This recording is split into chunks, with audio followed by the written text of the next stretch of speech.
ایک شادی شدہ لڑکی اپنی ماں کے پاس آئی اور کہا کہ میں اپنے شوہر کو اب 1 منٹ بھی برداشت نہیں کر سکتی۔ روز روز کے جھگڑوں سے میں تنگ آ چکی ہوں۔ میرا دل کرتا ہے کہ اسے مار دوں، لیکن قانون سے ڈر لگتا ہے کہ میری بھی زندگی برباد ہو جائے گی۔ ماں نے کہا کہ یہ کوئی ایسا مسئلہ نہیں ہے، میں تمہیں ایک زہر دیتی ہوں، یہ آہستہ آہستہ کام کرتا ہے، روزانہ تم اسے تھوڑا تھوڑا کھانے میں دے دینا، بس کھانا لذیذ بنانا کہ اسے بالکل بھی شک نہ ہو۔ لڑکی نے ماں کی تجویز سنی تو لڑکی خوش ہو گئی۔ ماں نے کہا لیکن تمہارے گھر روزانہ جھگڑے ہوتے ہیں، سارا خاندان یہ بات جانتا ہے کہ تم دونوں کی نہیں بنتی، شک پھر بھی تم پر ہی جائے گا، تو جتنے عرصے میں یہ زہر کام کرے گا تم گھر کا ماحول بدل دو، پیار اور محبت سے رہو، گھر میں امن اور شانتی بنا کے رکھنا۔ بیچارہ کچھ عرصے کا مہمان ہے، اس پر شک نہ کرو، بے جا فرمائشیں بھی کوئی اس سے نہ کرنا، خود کو بنا کر سنوار کر رکھنا، میٹھی میٹھی زبان استعمال کرنا تاکہ نہ شوہر کو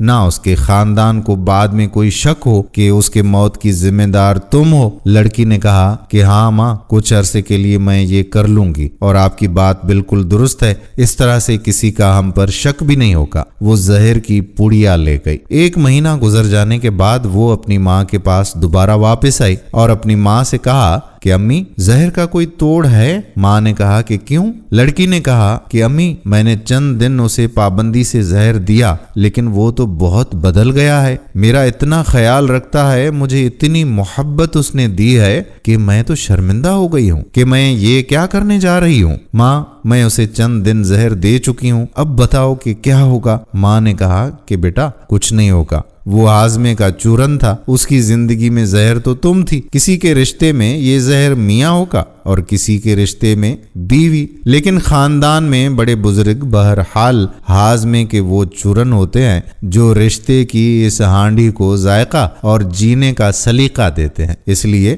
اگر آپ کے گھروں میں بھی کوئی جھگڑا ہے تو اطمینان سے بیٹھ کر ذرا سوچیں اور اپنے اعمال پر خود کا تجزیہ کریں کہ کہیں آپ بھی تو غلطی نہیں کر رہے۔ اگر آپ سے غلطیاں سرزد ہو رہی ہیں تو یہ زندگی کی گاڑی ایسے نہیں چلتی، ایک دوسرے کو برداشت کرنا سیکھیں۔ امید کرتے ہیں کہ ہماری آج کی یہ چھوٹی سی ویڈیو آپ کو پسند ضرور آئی ہوگی۔